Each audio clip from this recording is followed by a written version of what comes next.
ធ្វើការផ្លាស់ប្ដូរពីរូបបែបនេះទៅចេញជាវីដេអូបែបនេះបានដោយមិនចាំបាច់ចេះសរសេរអក្សរព្រមទេ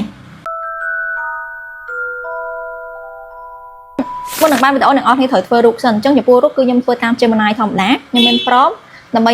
ធ្វើការ generate ទៅចេញជារូបសិនអានឹងត្រូវការព្រមណាតែវីដេអូអត់ត្រូវការព្រមទេអញ្ចឹងខ្ញុំបានរូប4ស្លឹកហ្នឹងហើយអញ្ចឹងអ្នកនរគ្នាមានត្រូវមានកម្មវិធីមួយឈ្មោះថា Gen-ink អាហ្នឹងកម្មវិធីខាត់របស់ចិនណាទូបច្ចេកដូចធ្វើយើងធ្វើខាត់ធម្មតាអញ្ចឹងណា add video add រូបតាម flow មក add ចូលអញ្ចឹងថងចំណុចនេះនេះអាកន្លែង transition នេះអានេះផ្លាស់ប្ដូរមួយកន្លែងថងនេះអានេះចុចលើហ្នឹងមកហើយនេះ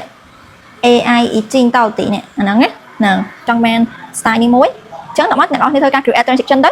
អូខេហើយអ្នកនរគ្នាធ្វើអញ្ចឹងដែររហូតគ្រប់រូបអញ្ចឹងណាបន្តមកទៀតអត់ខុសពីរាល់ដងដែលយើងធ្វើកាត់ខាតទេគឺខ្ញុំដាក់ភ្លេងសិនខ្ញុំចូល audio ខ្ញុំ add sound ដើម្បីមានចម្រៀងកុំឲ្យវាស្ងួតពេកខ្ញុំវាយនឹង Harry Potter ខ្ញុំដាក់ Harry Potter នេះអូខេទៅខ្ញុំ add មួយមកចឹងយើងដើម្បីបានចម្រៀងចង់ឲ្យវានៅ C ជាមួយនឹងអាហ្នឹងអញ្ចឹងណាឡើងណាលើខ្ញុំកាត់ចាំអញ្ចឹងយើងបានចេញជា result មកហ្នឹង